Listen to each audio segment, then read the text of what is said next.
Okay, Yeah. and that's you right there, that article about that right there, it says Don Chapman.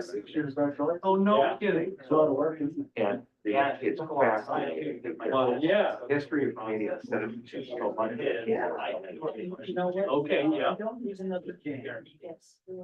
I didn't have to get my mom. They said she already had it. Never get it. I started the. That's just great. I love that kind of stuff. I mean, I find it interesting. Yeah, thank you. We're live. We're getting the first today. We're to let you know, we're live. Okay, thank you.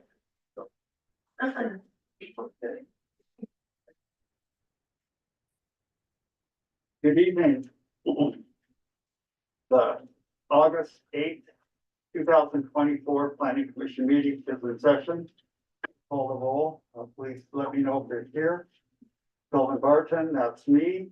The dual, that's mine. Here?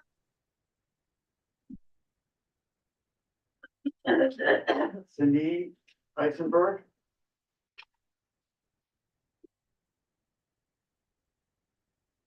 Not here yet, okay.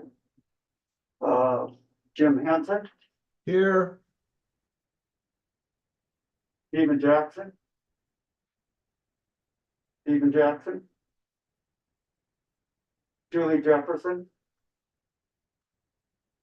Julie Jefferson. Frank James. Frank James. Dominic Masseri. Here, Scott Van Dalen. here. So at the moment we have, looks like we have 5. Sunita. So you just got it. Which one just got it? Okay. And so, okay, I see you're here, Cindy. Yep, here, certainly. Yes, thank you. I wanted to take a minute, the newest planning commission member is Cindy Eisenberg. Cindy, is there anything you'd like to say about yourself? A little bit of your background?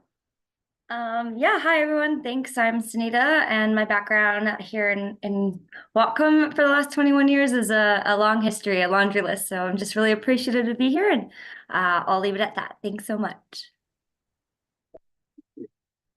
And let's see.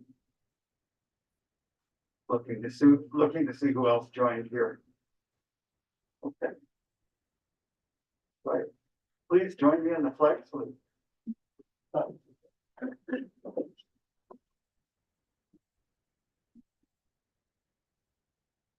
pledge allegiance to the flag of the United States of America and to the republic for which it stands, one nation, under God, indivisible, with liberty and justice for all. And we had a hand up there. Tool. There's an. Oh, sorry. There. We know who that is. Sorry. Then, Tucker, I see you have your hand up. Do you have a quick question? Oh, no, sorry, I just had it up for comment later. Okay. Very good. Well, we'll put it down for right now, and then we'll give you that opportunity to comment in a little bit. Okay. It is time now for department update. Steve Roberge, would you give the department update? Sure. Thank you, Kelvin. Hey, first, I just want to thank all the commissioners for the hard work that they do with the county, and ask you just to remember to respond and let us know if you're coming, and then if you're going to come in person or going to join us online. It just really helps us to plan and know whether we're going to have a full quorum for the night. So please just let us know. Next, I want to point out your minutes for July 25th. We inadvertently sent those out, and they have some edits in them. So please just ignore all the edits, pretend they're accepted. Assuming that you approve those tonight, we'll sign a clean copy with those edits in it. And I see it, it looks like a tool has a question. Okay, go ahead, Commissioner Just to- Desmond. Thank you, Chair. I just wanted to ask, could we restate the rules for a planning commissioner of how absences work and what is expected of a planning commissioner in regard to attendance? Yeah, and maybe happy maybe to come back, maybe the department next update for our next meeting and kind of give a rundown on that through the rules, so that's helpful. Could I ask you, Chair, could I ask a question? Would it be beneficial, you think, Steve, to send that as an email out to the entire commission membership, just as a reminder? Commissioner Desmond, I think that's a great idea. You bet, I can do that. I'll what I'll do is maybe just send out that section of the business rules that talk to that. There are some specifics in there about it. Not that I'm above reproach, by the way. Okay. Thank you, Steve. A couple more things really quick. Okay. I just want to talk a little bit about tonight. So tonight we've got a couple of things. I see Commissioner Hanson. Did you have a question for me, Commissioner Hanson? Well, I just have a comment that I think rather than trying to be so correct about everything, maybe it should be personalized, and people could have a tally of how many excused absences and how many unexcused absences we have incurred, so we could compare that to the rules.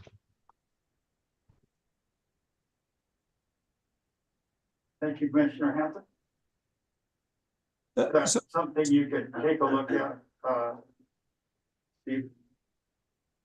yeah, we can look at Eileen, you can take care of that. I will. Eileen will take care of that.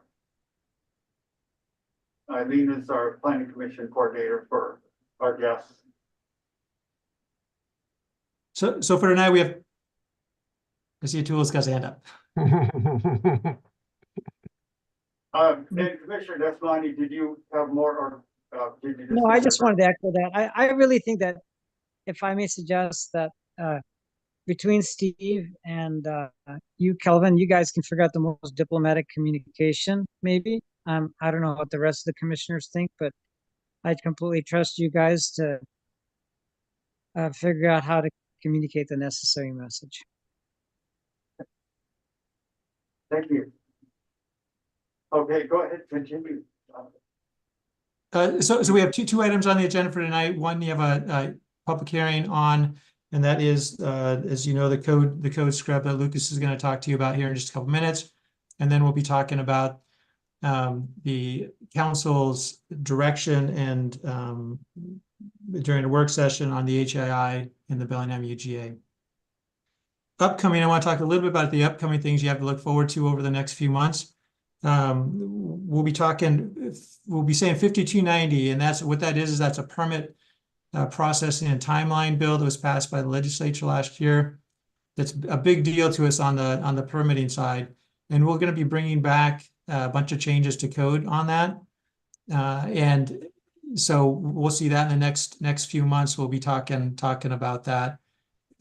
Along with that, we'll be doing some public outreach on that, because it's going to be some changes for our applicants as far as how they submit things to us and how those get processed. So we'll be doing some outreach probably on that. We're anticipating, depending on how quickly this goes through the planning commission and council before we get a final code. We're anticipating that we'll be having those conversations with the public in November. And we expect that this will become effective come January 1 of 25. That's when we're mandated to have it effective. So we'll be doing some outreach in November about that. And we'll talk more about that, about 5290 and that permit processing bill.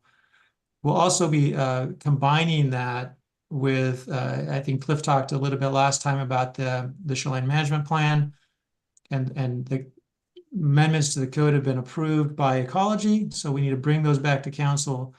And they need to give that an additional approval before those become effective. we'll be recommending to make those effective the same time, January of next year of 25. And so our plan is right now is to do outreach both on the permit processing bill and the shoreline updates in November together about the same time. And we'll be looking at different ways to reach out to different groups that are really interested in that as well as individuals, and getting information out about both of those things in the coming months. The other thing I want to talk about is the comp plan. As you know, we got the comp plan stuff coming on, and so we're going to start. Oh, sorry, Jim. It's okay. Regarding the SM, Yeah, I regarding the wanted stuff to- that's coming back for approval, this is just rubber stamp, right? We've already made these amendments. Are these going to be open for additional amendments? So process wise, the county, we put forward what we're proposing. We send that off to ecology. Ecology looks at that. They approve it. They've conditionally approved it with a few amendments that they say tell us need to be made. We can either accept those or propose additional amendments, and then we adopt them, and then they need to do a final approval before they can actually become effective. So it's a bit of a process on process, Commissioner Hanson. So Well, if we make the additional council amendments- approved, kind of a preliminary approve them to send them forward to ecology. Right, my question is, if we make additional amendments, other than accepting theirs, it's going to take another 2 years. Then we would have to send it back to them, correct? I don't know about 2 years, but we'd have to send it back to them for their approval, and yeah, we'd be back in the same process. Go ahead and continue. The other thing I just want to talk about a little bit about comp plan stuff. So we'll start seeing comp plan stuff come back to the commission. The first thing you're going to see probably back is the land capacity analysis methodology. So we'll be talking about that here in a couple of months. That will be probably the first thing. And then after that, we'll start looking at those individual chapters of the comp plan and bringing those back through the commission. We're still working on exactly what that process will look like with all the committees that have been involved in that. And so we're still kind of sorting out how best to flow that through everybody back through you and to the council. So more to come on that. All right, thank you, Steve. So now is the time for open session for public comment, and I am going to turn it over to our planning commission coordinator, Eileen. Go ahead. Welcome to the meeting. This meeting is being broadcast live. The audio is being recorded and will be posted to the county website. As noted on our website, members of the public may watch the meeting or join online or by phone. During the open public comment session, speakers may not speak to items that are scheduled on the agenda for a public hearing tonight. The item for a public hearing is code scrub, so you may not speak on that until the public hearing. If you would like to provide public comment at this time, we will take comments from those in the room first. Please come up to the podium and print your full name on the sign-up sheet. If you are participating remotely and would like to speak, virtually raise your hand. We will get to you shortly. If using the internet, press the hand icon to raise your hand. If calling in by phone, press *9 to raise your hand. Would anyone in the room like to speak? I speak from the, I want to make sure I can speak on it, and that's the industrial zone. Is that part of it? Yes, you can speak on that. It's not in the public hearing tonight. So can I get off? Last week. Thank you. It is. It is, yeah. It is. Yeah, it is. The HII is not a public hearing. Oh, it's not, but you can still speak on You it. can speak on it. Yeah, you're gonna speak. Okay, I'm sorry. So what the rule is, if we were having a hearing on it tonight, then you can't speak in the public comment time. But when we have a hearing, you can speak. Correct. Okay. So the only one on the docket for public hearing tonight is the code scrub. Gotcha, okay. I didn't, what is the, Something else. okay. So you can talk about anything you want on public, or the open comment, other than the code scrub, which is the public hearing. So it's gonna be technically 2 times you can talk, you just can only talk about the code scrub during the public hearing. Okay. Well said. Thank you. Please state your name for the record. I'm Don Chapman, and I'm a resident in Bellingham. I live real close to where the ABC recycling plant was to go in, and currently I think it's still zone for heavy industrial, and that's what I wanted to talk about. I'm a retired airline pilot. I flew the 737 MAX. Now, obviously, everybody knows there were real problems with a 737 MAX. And Boeing, instead of dealing with it early, they kind of covered it up, and it made it much, much worse. And I say that because we learn as airline pilots, it's okay to make mistakes. And what I see, and what I gather with that industrial site is a major, major mistake was made. And it wasn't anybody in this room or residents. It wasn't anybody on the Planning and Zoning Commission today, but it was years ago. Because what they did is that was zoned for heavy industrial. And then they also later approved for residential to go all around it. There's your mistake. That's where it really came in. So you now have residential areas and schools and elementary schools. And now you have an area zoned for heavy industrial. And it really doesn't mesh. It was a mistake. And going forward, the only way I could see to correct a long-standing mistake is either get rid of the residents and buy them out, or don't approve the heavy industrial, change the zoning. And obviously, when you have heavy industrial, you're going to have pollutants and everything else. You certainly not, nobody wants that here in an elementary school and kids and residences. And lastly, I would look at this if I were in your shoes, like, I think his name was Doug Snyder, the former governor of, was it Michigan? And they ended up suing him because of the lead in the water in Flint. And it kind of opened the door to sue people in the public arena for malfeasance or whatever. And I say that because you have the power to kind of put an end to this. And I wouldn't, if I were in your shoes, want to be there where somebody could come back and say, hey, I'm suing you because you actually had the ability to stop this plant. And you didn't, you allowed the pollution to continue and so forth. So that's it. Thank you. I appreciate all that you do. And I really mean that. You have a tough job. No matter what you do, somebody is after you, but thank you very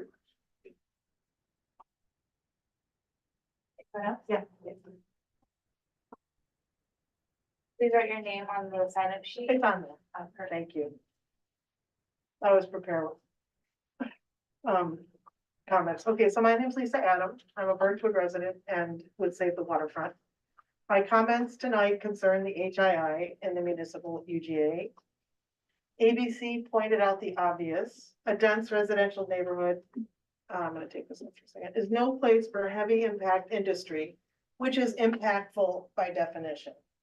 Heavy impact industry is heavily impactful. As a community, we can do better in protecting residential neighborhoods and in providing better quality industrial lands for future business and development.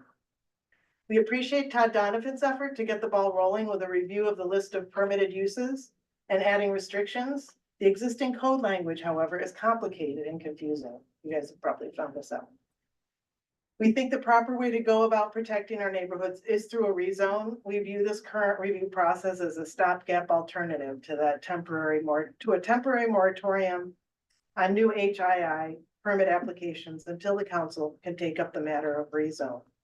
Residents have suggested limitations to performance standards as the easiest and most direct way to limit HII until the issue can be addressed through the county comprehensive planning. Ultimately, we want to be able to stop worrying about what new industrial permit application may be submitted before the code is changed. The list approach leaves out important specific neighborhood impacts, which include the potential for disruptive operations 24/7, 365. That's what heavy impact industrial is like. Increased heavy truck traffic on Bennett and Marine Drive, toxic fumes and gases are allowed under HII, and the outfall drainage of this whole area into the new Little Squalicum Creek estuary is of concern. The exclusions list also does not include types of manufacturing we don't know about, like the ABC shredding potential, a valid concern with the exclusion list. We urge both the commission and the council to reconsider this approach and at least additionally make a change in the performance standards applying to potential new industries in this area to prohibit the admission of toxic gases and fumes, the standard that applies elsewhere in the county to light industrial areas.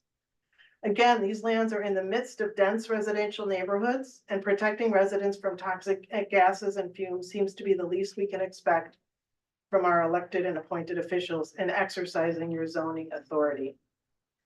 Now, regarding the exclusions list, which I've gone through, if we must use this route, using Councilman Donovan's list, we urge that you additionally exclude the following. 0.054, number 6, leather tanning and finishing, which is highly polluting with chromium, arsenic, and formaldehyde with odors, VOCs, and heavy water usage. 0.052, manufacturing and processing of textiles, etc., which are highly polluting and emits nitrous oxides, sulfur dioxides, VOCs, and microplastics, which is typically toxic to aquatic animals. Manufacture of transportation equipment, except for boat building and repair. Is that it? Yes. Okay, can I provide you with my testimony, copies of it? Yes. Okay, thank you. Thank you. Anyone else? Would like to- Yeah, I'm on the list already. Thank you. Thank you very much. So my name is Brian Sarney. I hail from the Birchwood neighborhood, and unlike others that eloquently write things, I pretty much speak off the cuff. I'm here after doing 18 months of research about heavy industrial versus light industrial. You're being touted by people like Dan, who may speak later, about the working waterfront and the port, the working waterfront, and all of the people that the working waterfront. What they have never come to you, they're saying, oh, the heavy industrial is important. In 25 years, nothing has come to Bellingham. There's 20 reasons for that because it doesn't make sense. Bellingham has evolved past the high impact industrial. If anybody chooses, like I and Save the Waterfront has done, and we have offered this information to y'all, nobody has reached back to us. So nobody's coming here because our community is too smart to allow it again. We have done our homework for you. We have this information. The value of the property doesn't work. Light industrial, more people per acre, more dollars per acre, more jobs per acre. If somebody were to do the homework like we have, it is all available online. It's simple. Realtors have this awareness. It's really frustrating to bear witness to. We're doing the work. We've offered the awareness, and people seem to not choose to want to come and listen to not just me. There's 3,000 people that are part of our group, and all of them have stunning layers of their own awareness. We try to kindly do this. We try to keep bringing this forward. The HII is not going to fly. Not today, not tomorrow, not next month. If somebody comes in, it's going to be a nightmare for us and for you all. The goal is to preemptively eliminate this layer of stupid. Truly, we've seen it. GP is gone. Why? The community reached out. Save the Waterfront. This is a powerful group of people with awareness. Nobody's trying to strong arm. The people that are saying there's more money, people are going to lose value. They're not going to lose value. That's the realistic minute transpiring here. Nobody's going to lose a penny if things go to LII. Nothing. Property values, actually, there's more opportunities in the LII. So please pay attention to what your community's been asking so that everybody can take a breath and not have to worry. Thank you so much for your time. Sorry. Anyone else in there wish to speak?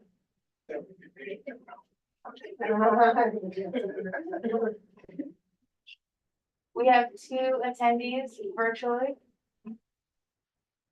if you would like to speak, it seems both of you would like. I will start with Dan Tucker. Good evening, council, and thank you. I did want to speak, as Brian mentioned, about the zoned list exclusion. And just so you know, I represent the Working Waterfront Coalition, as well as a lot of the trades and industries in town, and the over 7,000 individuals, 7% of Whatcom's total workforce that are impacted by these decisions. We have a couple of questions about the list. One, battery energy storage systems. Both the port will need those in the future for vessel operations. They need to have systems close by the water, close by the terminals. Corvus and All American Marine, which, by the way, Corvus has come since then. All American has come since then. We've actually gotten a lot of heavy industrial in the last 20 years. So that's not true that no one has come. People are trying to come actively and actually having a difficult time doing it.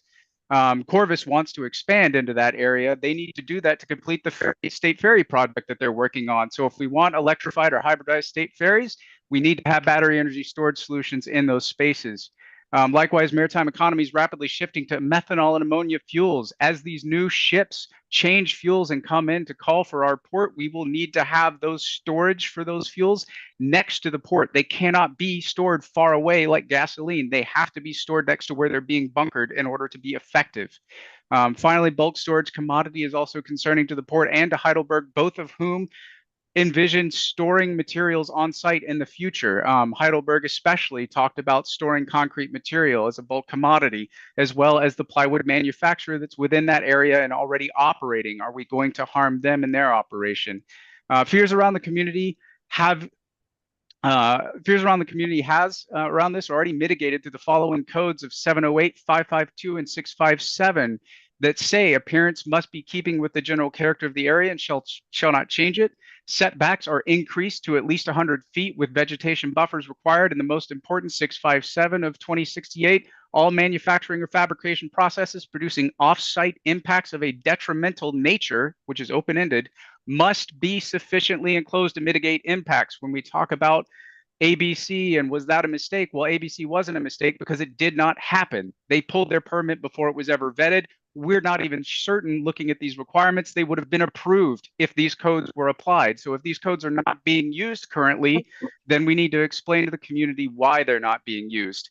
All American Marine, Corvus Energy, and the port and others invite you to learn about their operations before you discuss this list too much. While it's easy to think you're focusing on one area now, the potential lies in the precedent this sets. So I would encourage you, and I will reach out to all of you to give you information on how to contact those entities. They want you to come down and learn about these products and these systems before you put them and prevent Whatcom from taking part in the new energy economy. Thank you. Rob Fix, would you like to speak? Yes, please. And thank you, commissioners. I appreciate your time today. Dan Tucker did an excellent job. So the timer hasn't started. Can you hear me okay? Yes. Okay, thank you. I'm going to try not repeat a lot of what he said, but he's spot on with battery energy storage systems. We're being told to get away from hydrocarbons. That means no natural gas. Puget Sound Energy is saying they don't have enough electricity to meet demand power. So we're going to need microgrids. That means battery storage of electricity. So slowly charging these batteries so that when the demand is there, the battery comes into play and fulfills that need. All American Marine, Vicinity Motors, Corvus Energy, and Puget Sound Energy itself are all local companies that are going to need these battery storage systems. The port just spent $6 million buying the old Erschig site where they did a lot of manufacturing. We've moved marine trades into that area. We are going to need battery energy storage systems for those marine trades. I also want to talk about bulk commodity storage, truck, and vessel transshipment facilities. Are we targeting tank farms, tanker trucks, or oil tankers? Because this is very broad. It's also going to target grain, aggregates, cement. Cement is an existing commodity that's in this area. Finally, I'm going to talk about the manufacturing of process of paper, including pulp paper and paperboard mills and building paper and board mill products. Mount Baker Plywoods is in this zone. They have 100 employees and they produce plywood. If you pass this, they will be a non-conforming use. So what I'm urging you to do is take a look at these restrictions. Let's whittle them down to what we really want to restrict, and let's not affect the existing businesses that are in the area. We're talking about hundreds of jobs here, hundreds of blue collar, high paying family wage jobs. I don't think it's the intent of anyone to affect those jobs. So we need to look at these and we need to reduce the amount of restrictions we're putting on Mr. Donovan's list here. Thank you.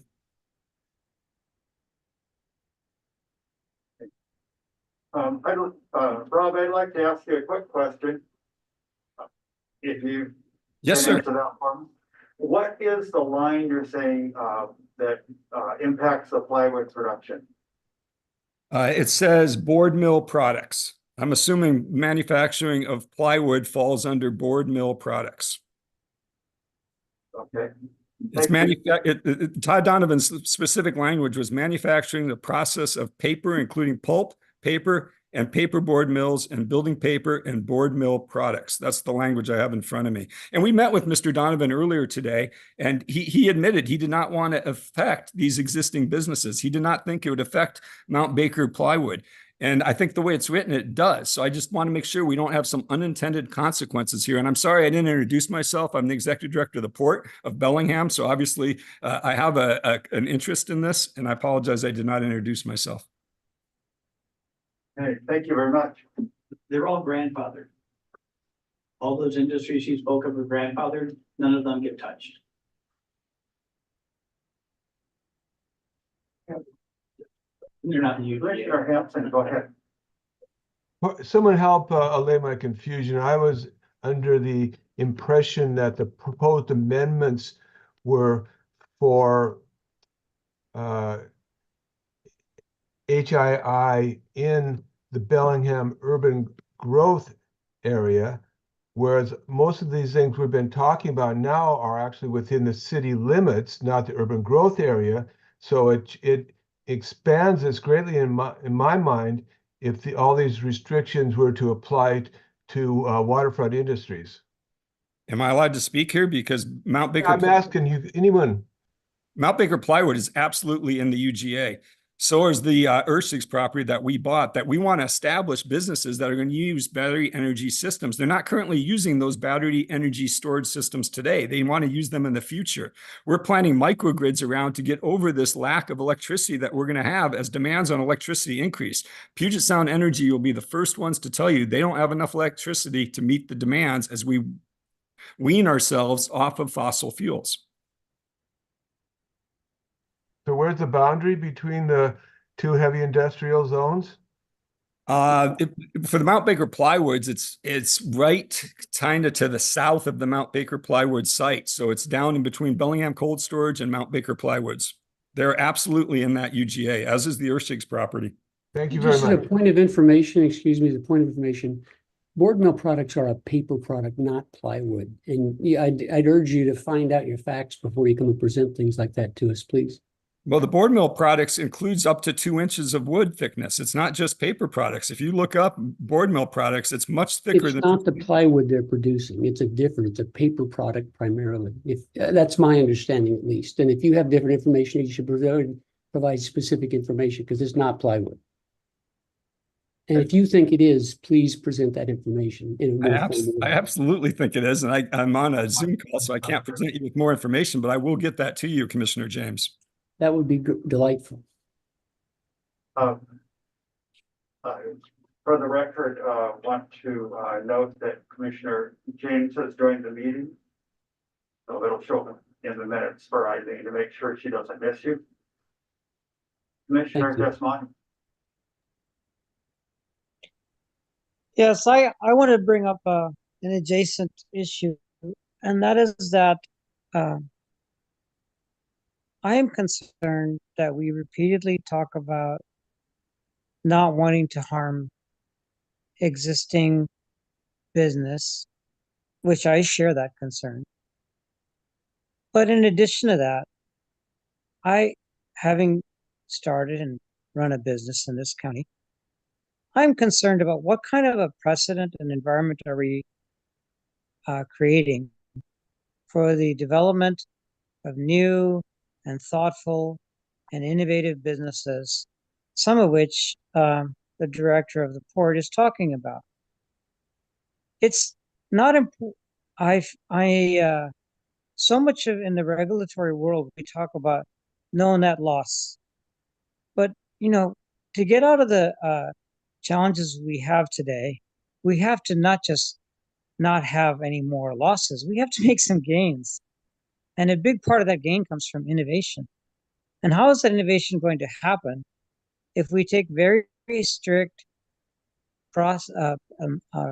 interpretations that don't allow innovative new solutions and are so driven by fear in our community that we reject out of hand ideas even before they get to be discussed.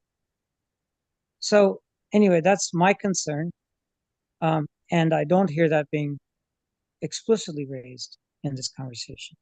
Thank you, Commissioner Desmati. I want to remind the commissioners that this is open session and we can address public comments, and that's appropriate, but that we are going to get into. If I may, I'm sorry, Chair, forgive me. May I phrase that as a question? Why don't we come back to it when we get into our heavy industrial? Okay. Yeah, because we were in open session for public comment, and then we're moving on to commissioner comments. So, and it's always appropriate to ask some questions of the public that come here, and so we don't want to stifle that at all.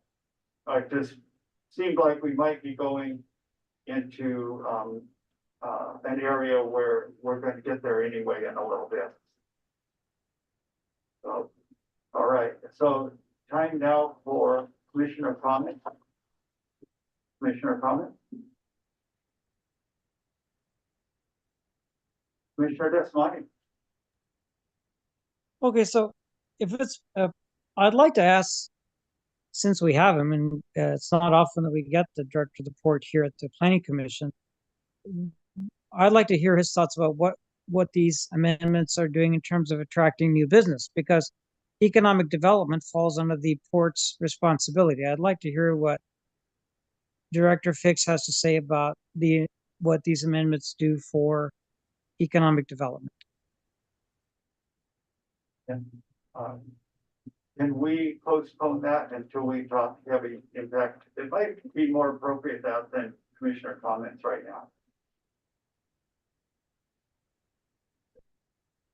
Any other commissioner comments? Okay, let's move on to approval of minutes for the June 13th Planning Commission meeting.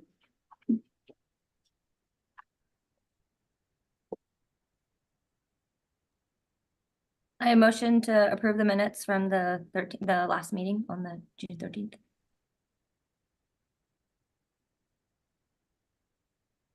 So moved. Okay, Jim seconded it. okay, so we have a motion and a second to approve the June 13th Planning Commission meeting. Are there any changes or additions that need to be made? Seeing none, Eileen, would you call the roll, please? Yes. James, Abstain. Mosseri, Yes. Van Dalen, Yes. Eisenberg, Yes. Deshmani, Yes. Hanson, Yes. Barton, Yes. passes. So now let's move on to the July 25th Planning Commission meeting.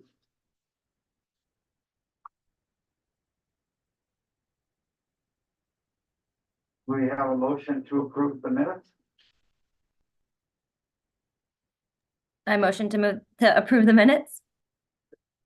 Second, I'll second. okay, are there any additions or corrections? Seeing that there are no additions or corrections, Eileen, would you call the roll, please? Yes. Mosseri, Yes. Van Dalen, Abstain. Eisenberg, Yes. Deshmani, Yes. Hanson, Yes. James, Abstain. Barton, Abstain. passes.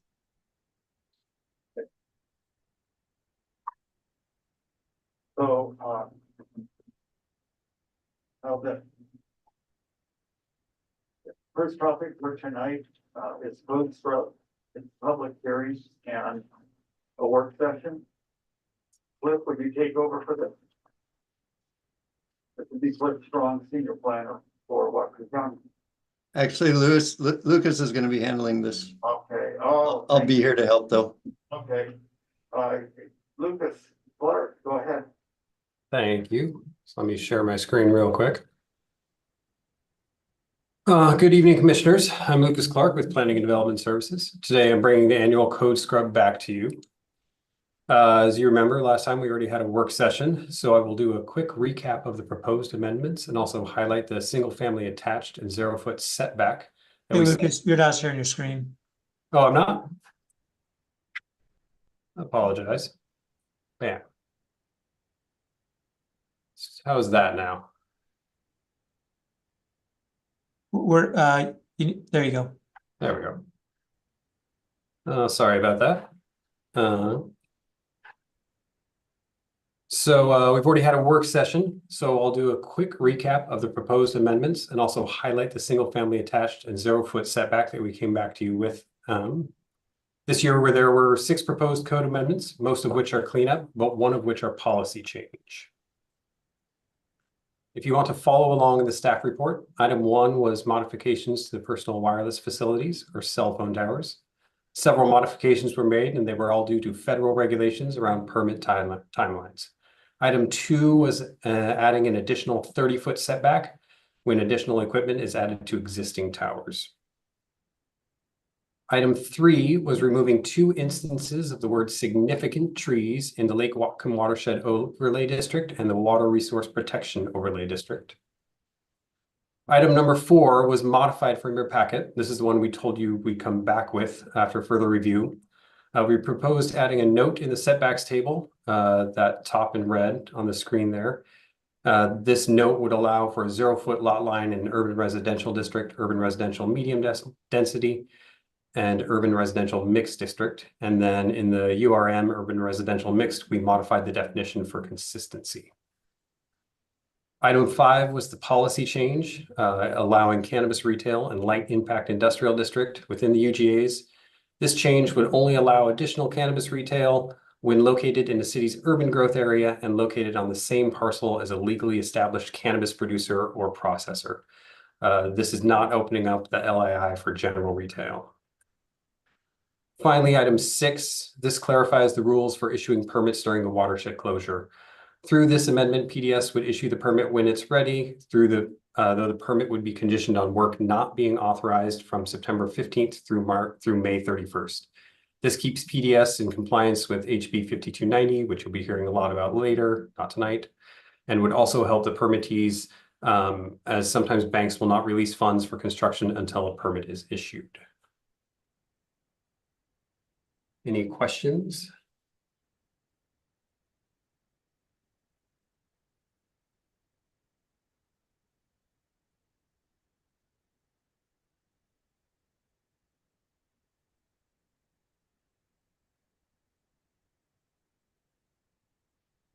Commissioner Masseri. Can you explain what exactly you guys changed on 4, what from the previous time and what the effects of that is? Yeah. Here, I'm just gonna share this real quick. So there, can everybody see the screen here in white? With Title 20 zoning, single family. So what we did was on the right side of the screen, we added this little note, single family attached in URM, UR max, we have a 0-foot interior side yard setback. Single family attached is 2 attached buildings with a lot line in between them. So that just makes it so that 0 lot line is allowed, which is how we were doing it before, but we didn't have it in code. And then over here, we just added the single family attached to the urban mixed urban residential medium density district, put it in the definitions there. What did you have before? There was nothing in there before. On our last packet? Oh, on our last packet, I just didn't have this definition in there. This was Okay. inadvertently left out. Okay.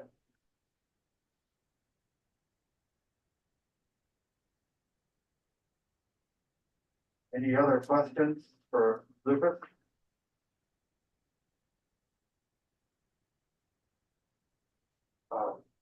Need to have a public hearing, so Eileen, would you take over, please? Yes.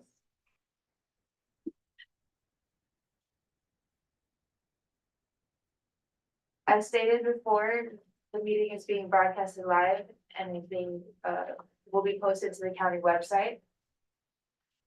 For this public hearing, do we have anyone in the room who wishes to speak at this time? Seeing as there's no one in the room that wishes to speak, any online attendees wish to speak at this time?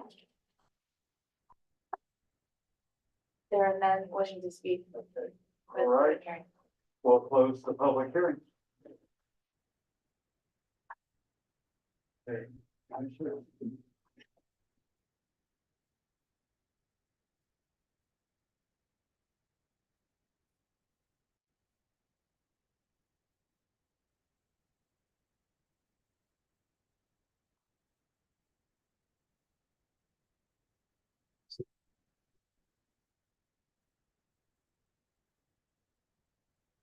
I'd move to approve. Um. I guess I move to approve, the changes in Exhibit A and the finding of facts. I'll second that. Okay, we have a motion and a second. I'm sorry, Chair, can I just clarify, does that include the changes, the new Go ahead. change that Lucas? Go ahead, please. Yes, I would include the new change. Item 4. And who did the second on that? This one. Is that okay with you, Commissioner Desmani? Yes, Okay, thank you. Okay, we have a motion and a second. Is there any discussion? Any comments? Okay. Seeing none, Eileen, would you call the roll, please? Yes. Deshmani, sorry, yes. Hanson, Yes. James, Yes, Mosseri, Yes. Van Dalen, Yes.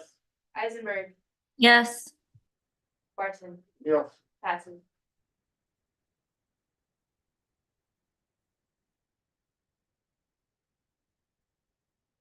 So now, Cliff, senior planner, it's your turn.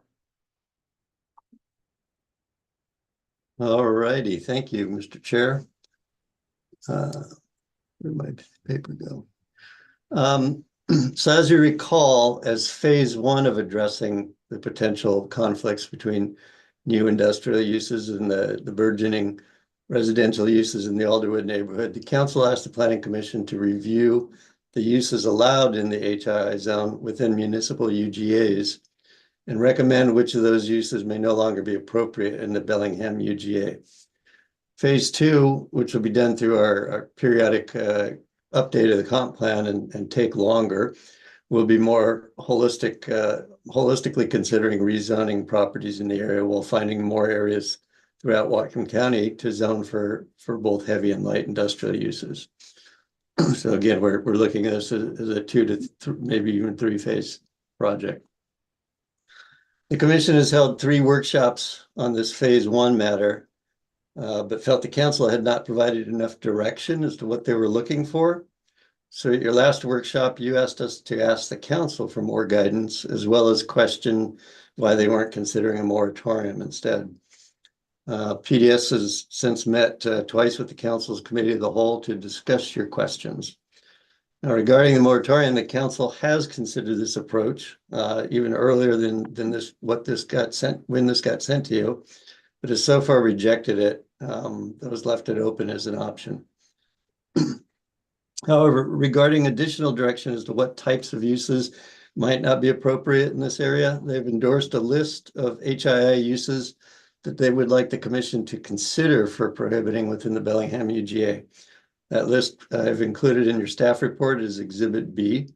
And they also provided Exhibit C, which is a list of uses that would continue to be allowed were their excluded list to be adopted. We were told by Councilmember Donovan, who authored this list, working with existing businesses and the port to ensure that existing businesses would not become non-conforming. But as you've heard tonight, there are still some concerns. Based on the council's direction, staff developed some potential code amendments consistent with that direction, which is included in your packet as Exhibit A.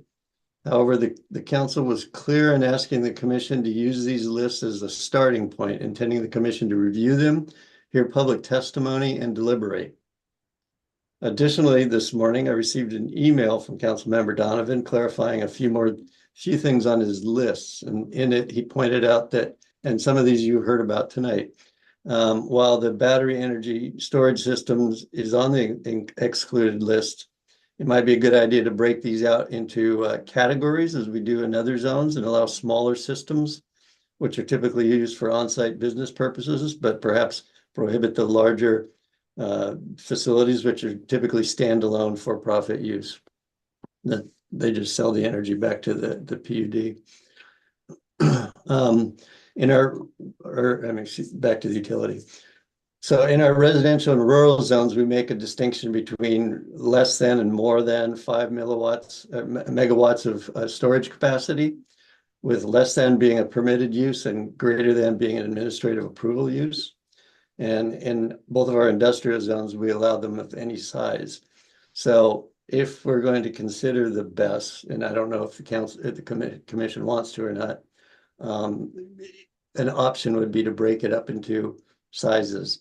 And frankly, I'd want to contact Mr. Fix and see what it is they're planning, and even if it's in the properties we're talking about, because I think as one of the commissioners pointed out, that I think some of those properties they were talking about were not in the area we're considering.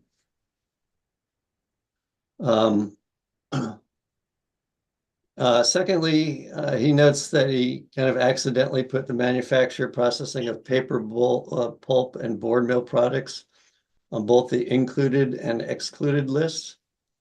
And he said that at least the board mill products should maybe not be prohibited, as it might affect Mount Baker Plywood's current business practices. But was it Mr. James pointed out that that type of product is not actually, it is a paper product and not a wood product. So I'll have to research that a little bit more. It's actually the density of the paper that makes it into paper board. And it's 200 grams per meter, or whatever it is. There's a definition of it. It's not wood. Yeah. No, you sound like you know what you're talking about. So more than I do. And let's see, third, while bulk commodity storage facilities is on their excluded list, the commission might want to, again, want to distinguish between businesses that only do bulk commodity storage as their sole business, and those that store materials as only a part of their operations, like the cement plant.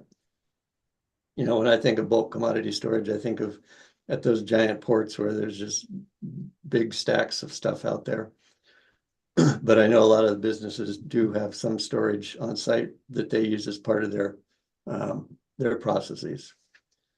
And then similar, and lastly, he listed treatment and storage facilities for hazardous waste on the excluded list, but wants to make sure that we're not prohibiting on-site treatment and storage facilities for hazardous waste associated with outright permitted uses or approved conditional uses.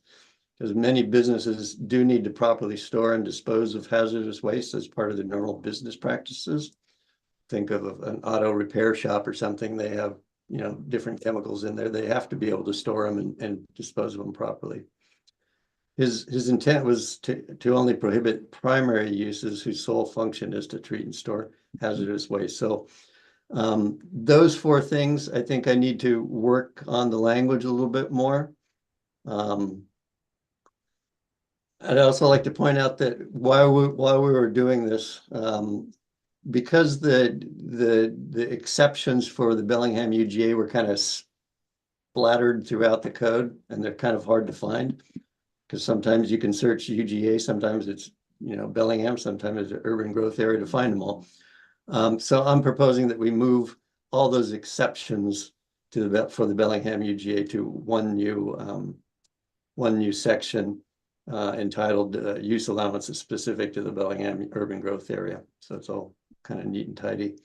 And then I'm also proposing to clarify the language of 2068-152, as I pointed out in the staff report. So tonight we're just looking for a discussion and direction from the commission as to whether you think the amendments we've drafted are kind of on the right track. But you know, as I said, I'll have to modify them to address what Council Member Donovan has said and what some of the other folks have talked about tonight. My goal hopefully would be to get a public hearing scheduled for your next meeting on August 22nd. Whether that happens or not, it's up to you guys. So Hey, Cliff, we don't have time to do the legal notice on that. It would have to be for the September 12th. Okay. All right, so theoretically we could have one more workshop or something. Anyways, that's it. I'm looking forward to your guys' discussion. Thank you, Glenn.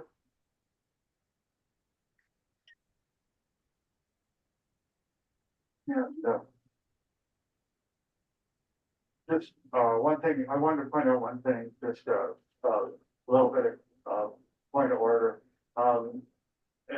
We were moving along at a certain point tonight where we were talking without raising hands, and I just want to remind everybody to use their hand button to raise their hand. Commissioner Hanson.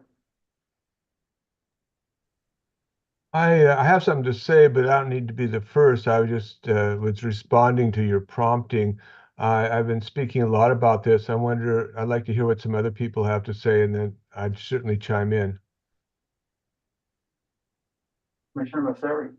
I'd be curious to hear the response to the tools question to Rob. Commissioner Desmani, could you bring that up again, please? Sure, I'd be glad to. So the question was this, is that I'd like to understand what the director of the port, Rob Fix, thinks about the impact on these code amendments on attracting and supporting new business and innovative ideas to obviously address issues around energy security, sustainability, and all of that the port's trying to promote.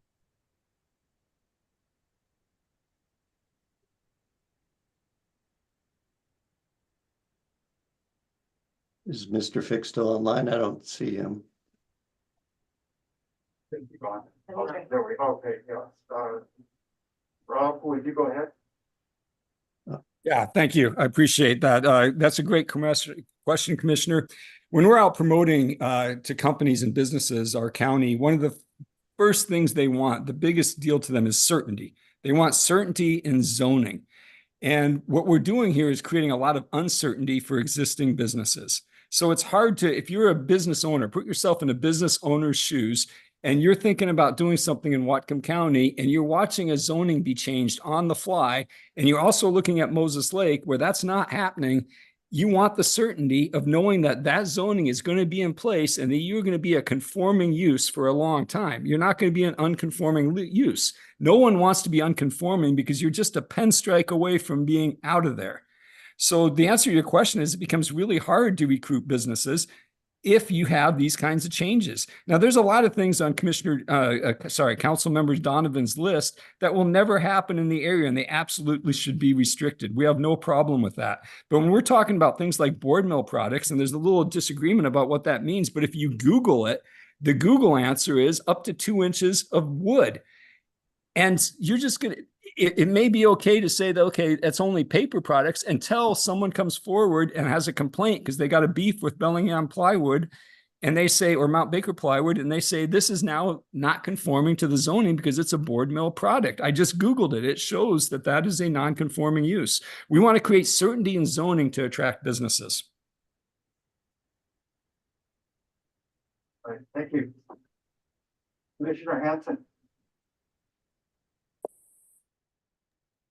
Okay, well, I think I'll piggyback on that a little bit, zoning on the fly. Now, that's one of my problems I've had this whole process, because I thought we were supposed to be doing comprehensive planning in which a whole range of factors are taken into effect, and our product balances all the needs and the capacities of our county to meet the demands.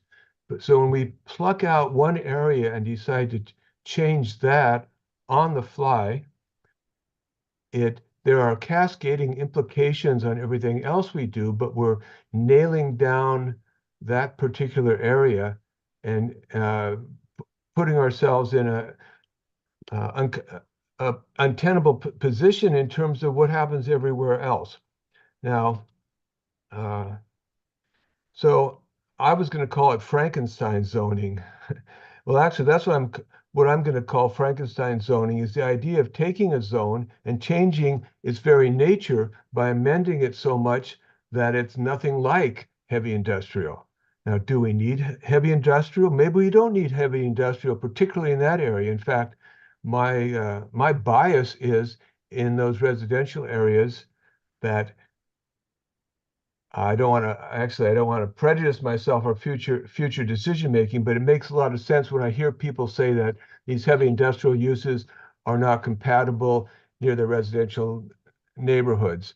So I'm very sympathetic to that, but I also am sympathetic for the need to have heavy industrial. But do we need it? Now, I've learned that county planning is currently doing a needs assessment for heavy industrial, and also Port of Bellingham, and correct me if I'm wrong, Rob, is also doing a needs assessment for heavy industrial.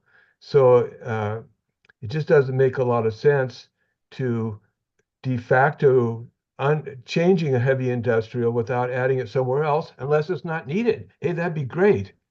If it's not needed, then we could change it to light industrial or anything else we want or that is appropriate. But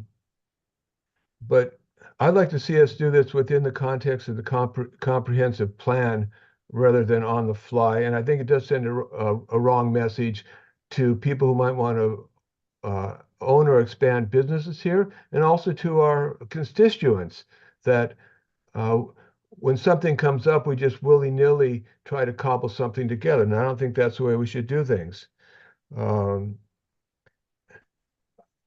So I guess I'd say let's not pass this.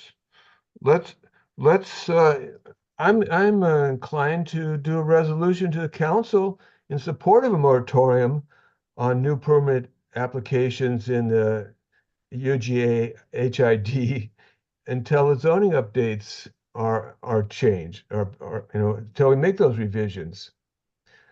Another thought I immediately have is, if we were to pass this, we certainly we shouldn't lump together all these HIIs, because the one on the waterfront, the Mount Baker plywood area, that really is not consistent with the cement plant area or the old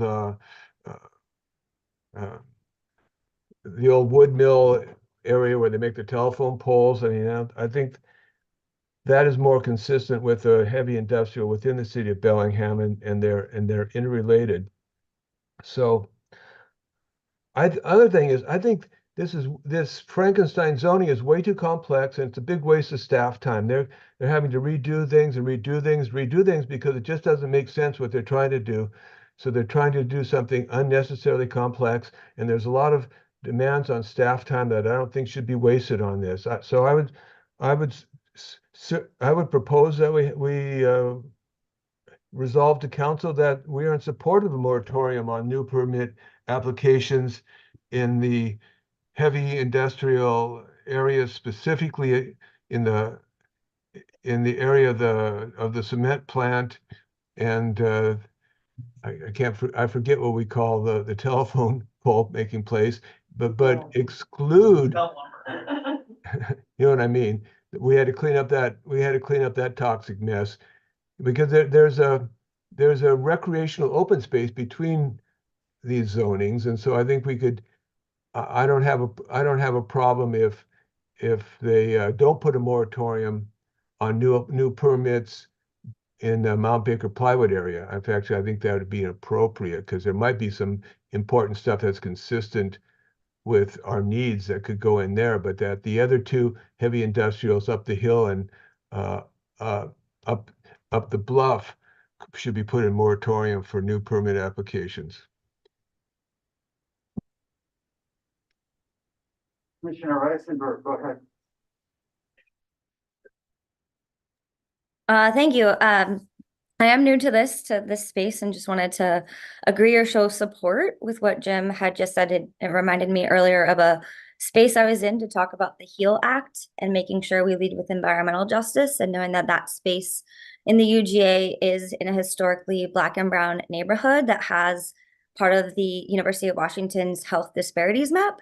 So I'm just going to go ahead and come in it from a climate action lens and then also a racial equity lens, that when you have equitable sharing of government using their needs analysis, we can lessen the burden to the communities.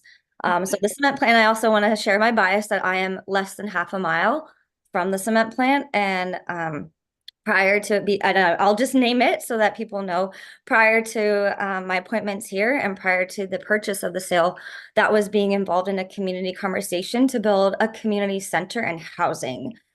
So for 4 years, that's something that our group and a lot of Black and brown people in this neighborhood and a lot of Lummi Nation members had wanted.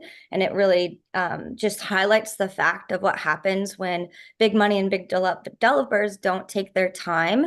And I like to support what Jim said as far as during comprehensive plan, this would be the right time to really look at that through different lenses and design that space with the public.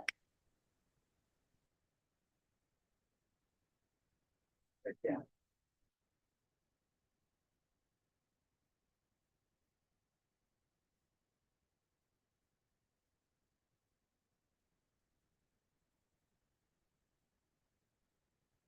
Commissioners, we got a couple of thoughts out here. What are you thinking?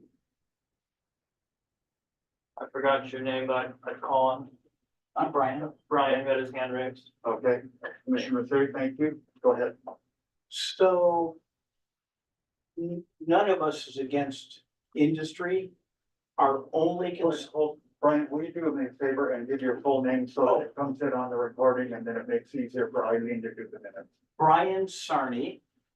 And I like industry. I've been a worker bee 65 years. It's all I know. I work every day, all day. That's what I know. I'm never against industry. Our goal, no more bad stuff. Like Sunita was just speaking of, the Murrieta, Alderwood, Birchwood neighborhoods have been abused since the 20s with pollution. Highly toxic, highly carcinogenic. To this day, Bell Lumber is still spewing less than before, but we talk with those people over there. I mean, I know Matt by name, one of the new manager owners. We know the owner. They admittedly understand that their plant heats up and it spews highly carcinogenic toxins into the air we breathe. Our goal is simply no more bad stuff. And we like industry, we like the jobs. We want people to be able to have a place to come to earn a quality living. It needs to be safe. Like she was saying, that area, it's in the upper 85% of abused arenas in the United States, as stated by the federal government, which is also, the government will not allow something bad to be built there because of these, what she was just touting. Always forget the term. Yeah, so it's Will you say the word that we just told you, so it's on them? environmental justice, because the area has been abused. And so our goal is to calm it down so that people can live there and live there safely, neatly, and cleanly without harm. Commissioner Desmani.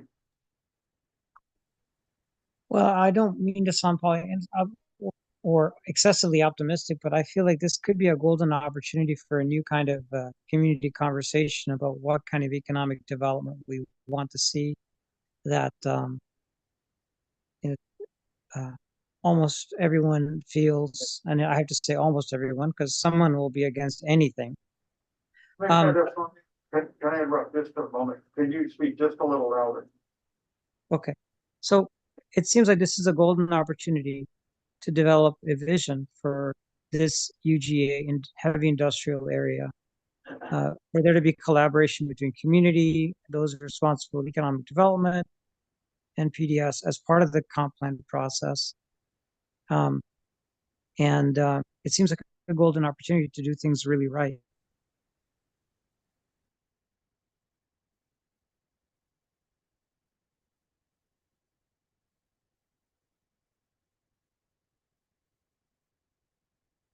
I'd say one reason. I can't. I can't ask me that way. It's kind of a protocol and it's hard to explain, but.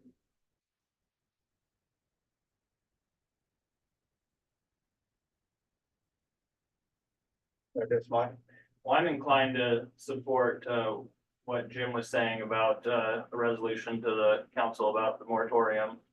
So if he made a motion for that, I would probably second that.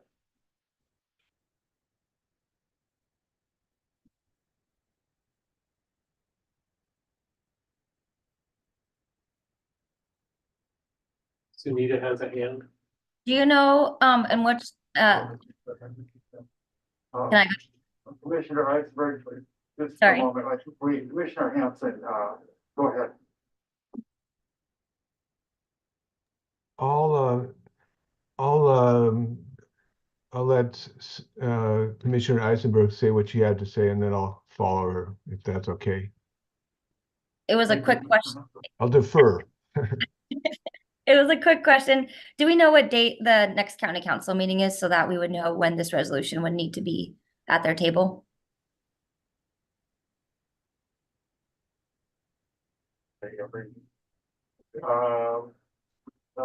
So Cliff, we would- are you still?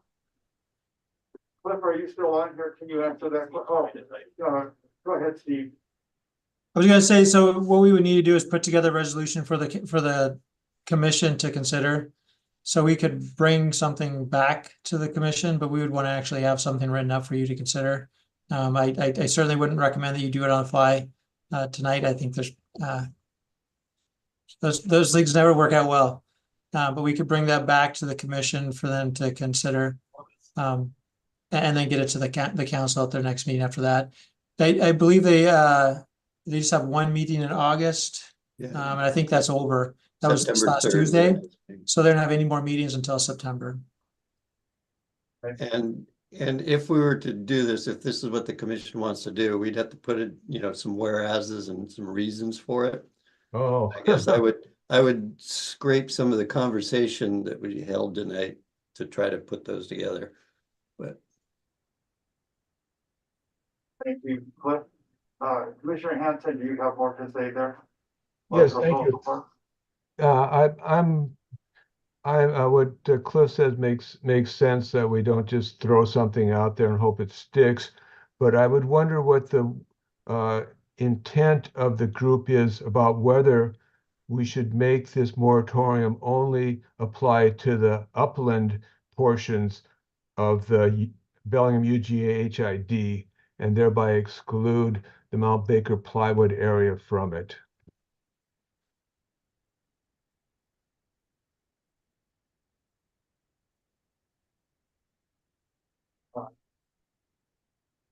Commissioner Van Dalen. Based on what Jim just said, is that something we want to wait for staff to review? Following what Jim just said? I think what we would like to do is probably a motion to ask staff to do that would be in order. Okay, got it. Commissioner James. I would just wanted to ask Jim why he would make that change. Why would you exclude the Mount Baker plywood facility? The reason is because there's a wildlife area and a big bluff in between the Mount Baker plywood area.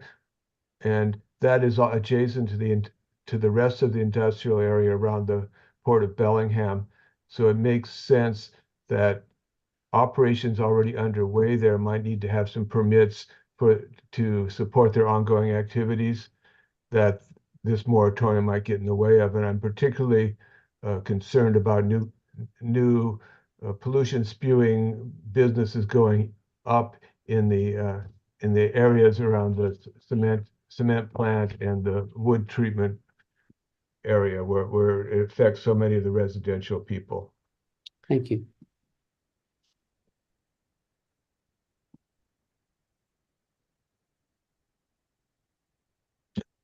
So do we want staff to separate them, or we want staff to come up with something that includes all of the areas discussed tonight? Commissioner Masseri, go ahead. I would be in favor of separating them if that's allowed. I don't know if the moratoriums can be that specific or not.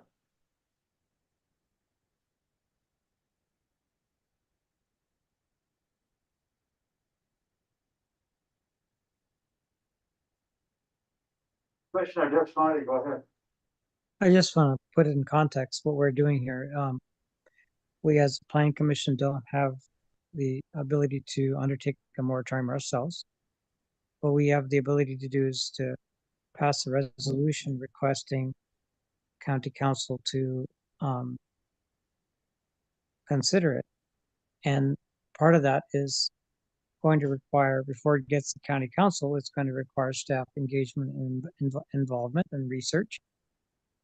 So I feel comfortable letting staff take the input from this conversation and come back to us with the draft. And when they come back to us with the draft, I think that might be a good opportunity for us to revisit how to define the boundaries of the moratorium.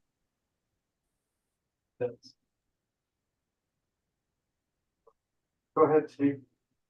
Yeah, I just wanted to really quick, just give kind of a quick overview again of what the council has given you so far. And certainly can't speak for council, but what I can talk to is they had a moratorium before them. They did not move towards that moratorium. Instead, they moved towards providing this direction and defining really a two-step process for it. One would be this first step, which would be looking, I believe the intent behind that was to limit the amount of potentially affected and impacted businesses and or future businesses through a zoning kind of more of a surgical zoning change that would allow some things to continue to happen.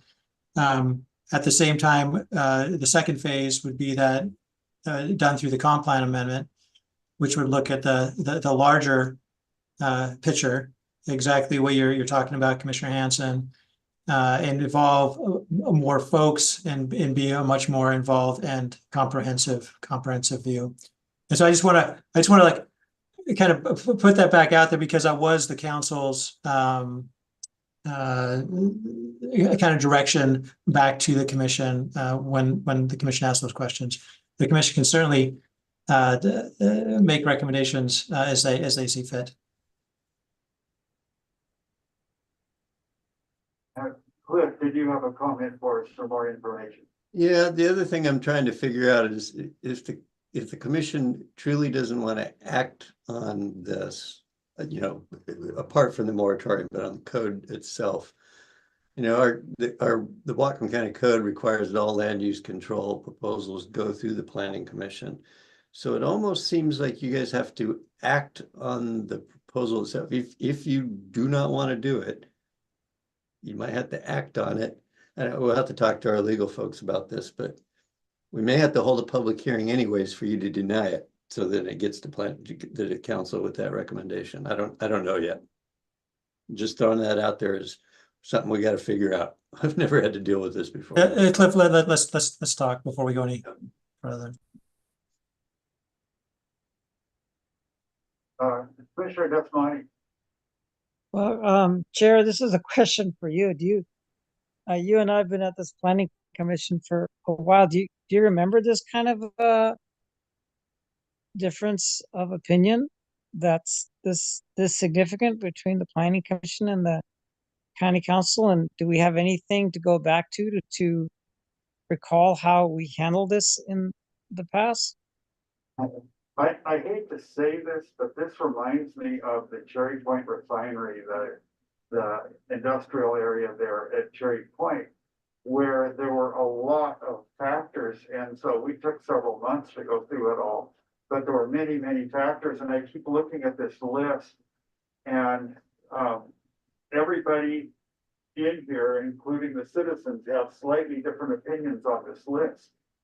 And that, I think, is what's really difficult to take. I'm looking at this one here with,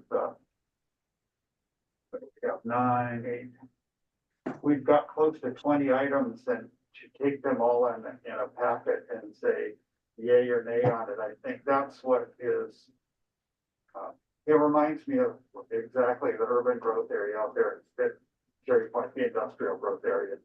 It's some of the same cast of, sorry, Chair, some of the same cast of characters too. So, yeah, I look at it and I feel that way, and I remember that they thought we would get it done in 3 or 4 meetings. And it was about 5 months, and we came out with a really good plan that passed unanimous out of the planning commission, and it passed unanimously with just few slight modifications with the county council. And that's what I'm seeing. And when the moratorium resonates a little bit to hold on for a minute and see if we can't figure out, if staff can't figure out, or even talking with us, figure out a way to break these up so that we can, it's a big bite to take all at once. I think that, for me, that is a concern, and I think that's what I'm hearing, like everybody saying moratorium. So, if may I follow up, Chair? Yes, you may. Now I remember what happened was I remembered something like this discussion as well early on when we got the first draft of the Cherry Point amendments. But I remember coming out of that is that us recognizing that county council has handed us the ball. That means it's not our job to hand the ball back to them. It's our job to actually digest this. And like in the original Cherry Point UJ amendments, I would say they were incomplete. And we wanted to hand it back to them and say they were incomplete. But what we ended up doing at the Planning Commission is do the hard work. And now I don't want to speak on behalf of anybody, but I just thought it'd be beneficial to this group at this time, having the fact that you and I both were there, to share that historical experience. And I'm open to whatever way we proceed, but maybe if we proceed like we did before, we just need to dig deeper and come up with a proposal that we expect county council to make. Maybe we should take the initiative on this, coming up with a vision that takes community and economic development and community progress into consideration. I guess that's a question to staff too. Commissioner Hanson. Well, just to respond to Atul is, yeah, that's what we're going to do. It's called the comp plan update. And I'm particularly offended by mutilating a zone. Maybe they don't need a heavy industrial zone there. If so, let's change it. Let's not emasculate the heavy industrial zone and make it BS. And it just doesn't make any, as I'm a systems person, it doesn't make any sense to do it that way. So and in terms of, are we obligated to give a specific response on this on the fly amendment? I would say we could table it, couldn't we? If it legally demands an action, we could table it, right?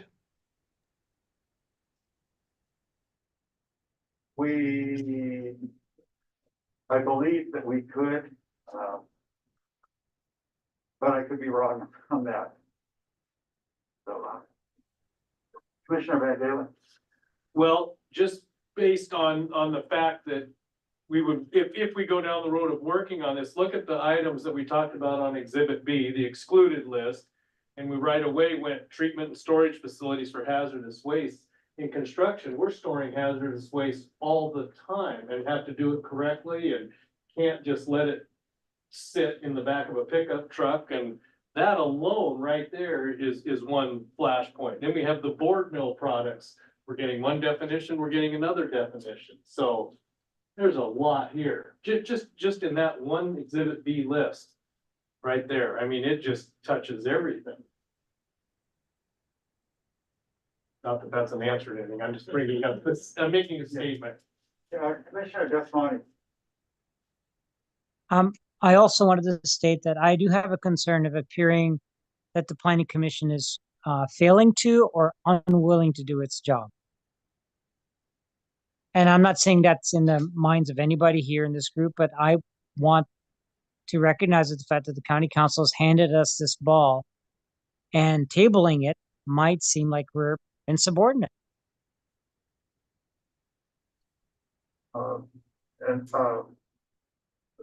Steve Robert, go ahead, and then I would like to speak just for a moment. Yeah, I just want to say, I think the commission's obligation is to respond to the docket item and the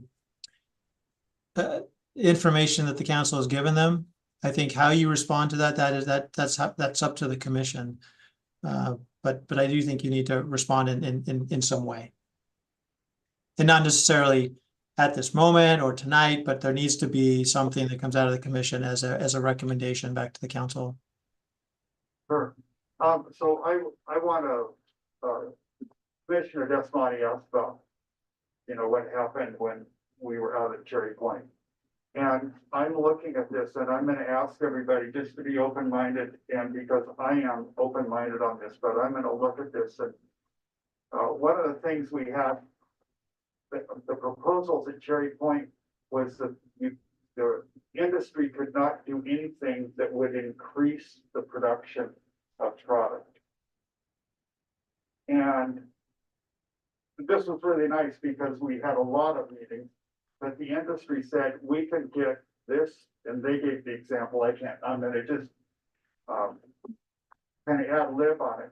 We've got this pump that pumps 1,000 gallons, say, in 10 minutes or an hour or whatever it was.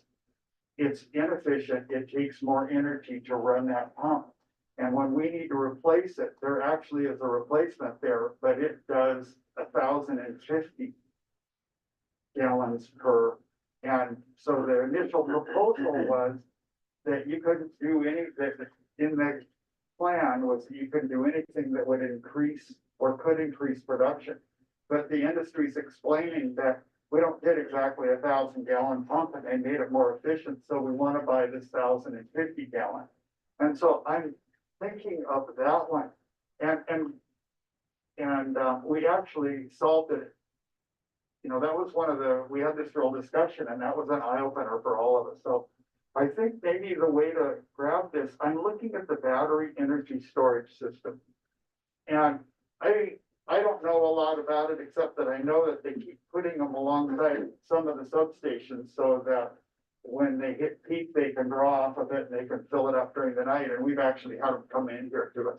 Well, I would like to know more about the battery energy storage system and why it shouldn't be in heavy industrial.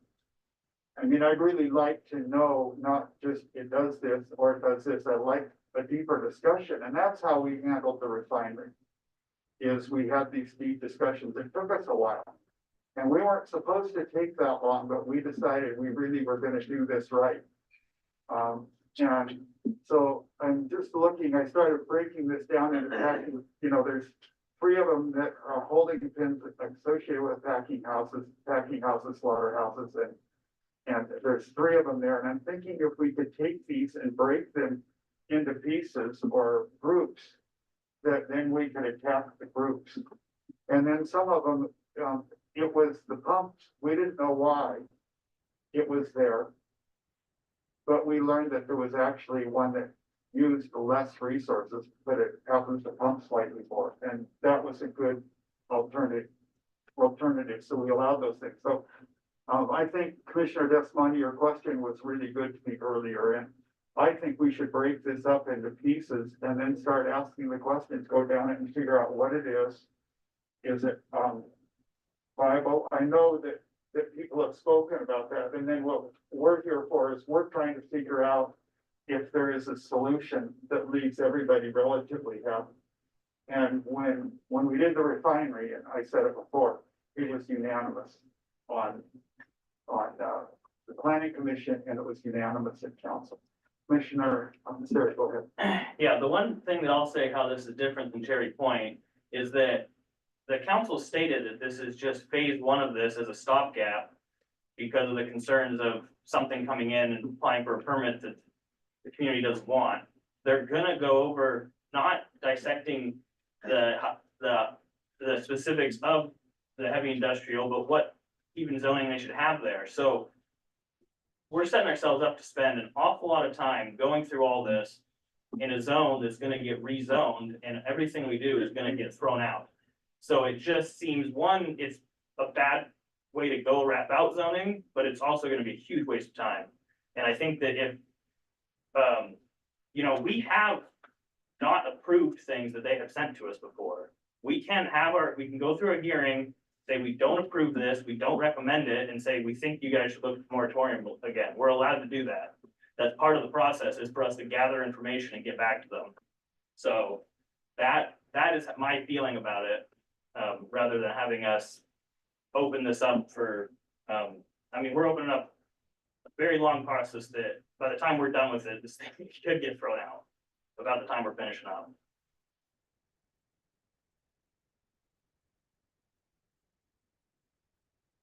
So I am seeing some thumbs up and some nodding. How do you want to proceed?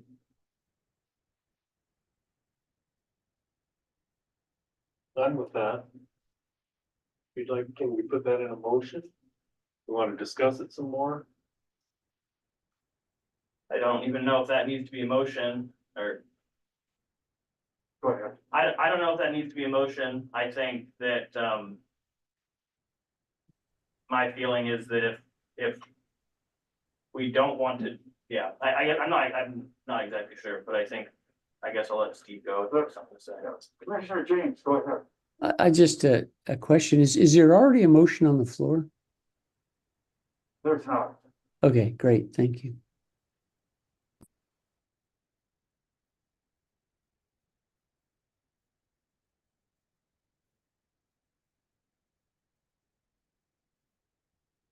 Commissioner Hanson. Well, since there isn't a motion on the floor, do we need a motion to ask staff to prepare a resolution, or can this just be done informally?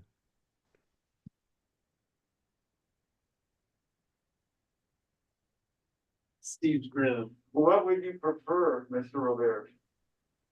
I think if you want us to do a resolution, we would like it'd be nice to have a motion.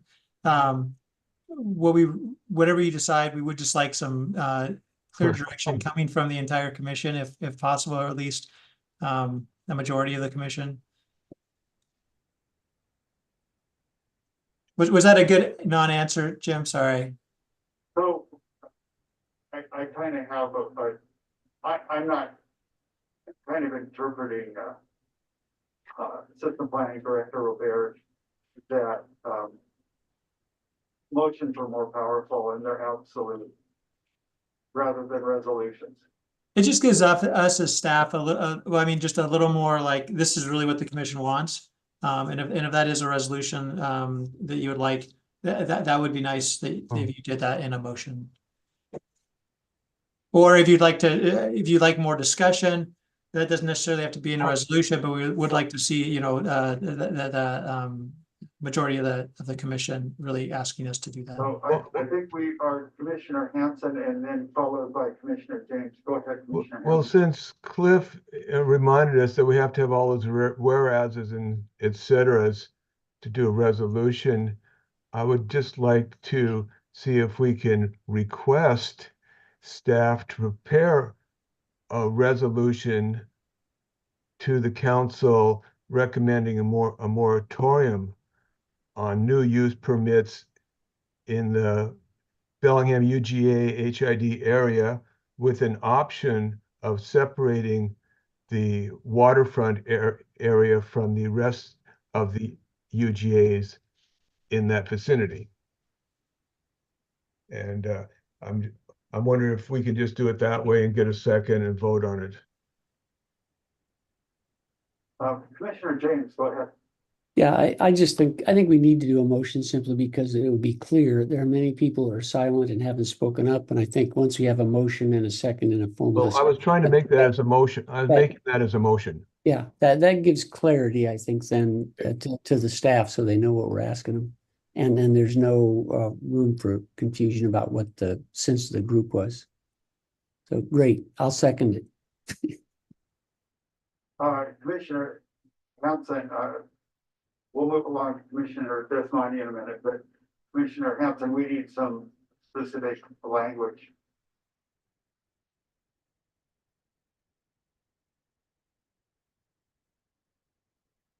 You're muted, Jim. You're muted.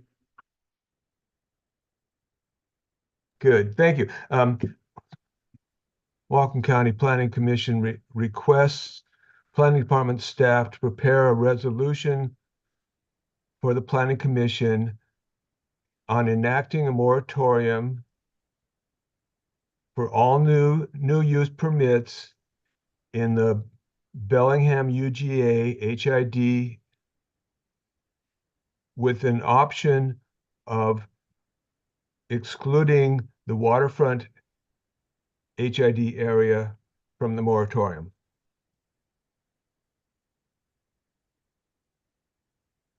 Commissioner James, is that what you wanted a second? It is. Okay, so we have a motion and a second. Commissioner Desmani, I'm sorry, but I do want to hear from Cliff Strong, Senior Planner, for just a moment. So I'm just wondering, is it as part of this resolution, if you do not want to continue even exploring what these code amendments would do, if you'd want to include it in there that, you know, something along the lines of the, you know, you're done with it and you're passing it on to the council. Well, my specific intent is to not change zoning outside of the comp plan update process when it's not necessary. Commissioner Desmani. Stacked right on top of each other. Yeah, I mean, I was very in favor of this idea before I heard from staff. And what I heard from staff, and so that's why I'm asking for staff to clarify, is that asking for a moratorium will not come off as meaningful recommendation or action from the Planning Commission because they've already considered a moratorium and decided not to pursue a moratorium.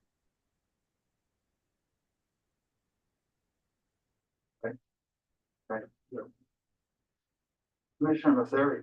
Yeah, my feeling is that we're recommending they reconsider it after, again, hearing more testimony, again, having another meeting, looking at the list they sent to us. You know, they sent us a new list and they said, well, what do you think about this? And we all, or no, I shouldn't speak for everybody. I feel like there's a large amount of us that feel the same way. Okay, we looked at this list. We just heard testimony again. It's about the same as I thought it was going to be going through it.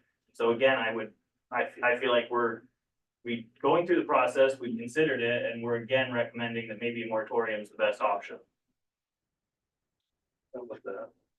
Commissioner Desmonte, go ahead.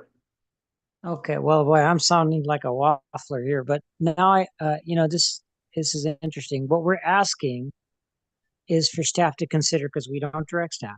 We're asking staff to consider drafting a resolution and bringing it back to us. We're not actually sending a resolution to the council. So I am open to considering a resolution at a subsequent meeting because we could do a good job in the resolution of actually explaining to the council why maybe there's some new things for them to consider, that why they should reconsider. So, okay, so now I am back in favor of this motion.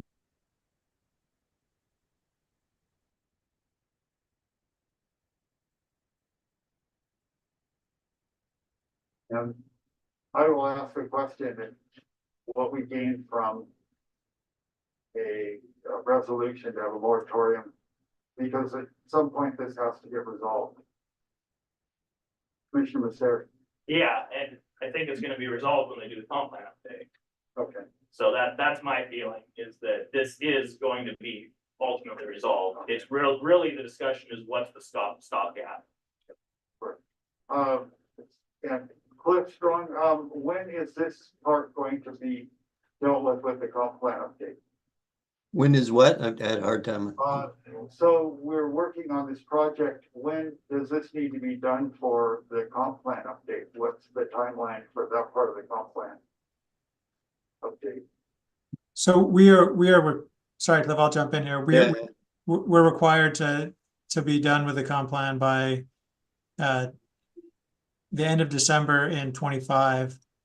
If we're on track, that is our statutory deadline for the comp plan. It is infrequent that that deadline is met by most jurisdictions. But we are planning on meeting end of December 25. Thank you. Did you just say the check's in the mail? Commissioner Eisenberg. Yeah, I just wanted to make a comment that the Climate Action Committee and the Whatcom Housing Commission is starting to work on their updates. So it would maybe be a strong encouragement by the newbie on this commission to maybe get a little bit ahead, since December 2025 is right around the corner. So we have a motion for a resolution. Or to send a resolution to the county council. And we need to discuss pros and cons of it and whether we're in favor of it or not in favor of it. This is your mind. And I think our conversation has been good, that because this list in some form is going to come back to us. Commissioner Masseri. It potentially won't, because they're potentially just gonna rezone that area. So, Okay, I understand. yeah, so it would be a new zoning map that might come through that process. It wouldn't be actually diving into the specifics of what the heavy industrial looks like. And so, Cliff Strong, senior planner, are we going to get, if the zoning map changes, is that going to come through us? Yeah, the whole comp plan would go through you. Okay. And then there will be staff recommendations when that comp plan arrives. Yes, there will be. Okay, thank you. Is there more discussion on the resolution, the motion to send a resolution? Not seeing any discussion. Eileen, would you call the roll, please? Yes. Ben Dalen, Yes. Eisenberg, Yes. Deshmani, Yes. Hanson, Yes. James, Yes. Mosseri, Yes. Barton, Yes. passes. Right, is there, That's the end of what's on our agenda. Is there any unfinished business? Yeah, our attendees up there, thank you for attending, for your patience, and those of you in the room, thank you. Thank Seeing you that for there's- great sharing. And seeing that there's no other business, the meeting is adjourned. Thank you, Kelvin. You did great. Yeah, thanks, Commission. Oh, yeah. So he did it, so I did.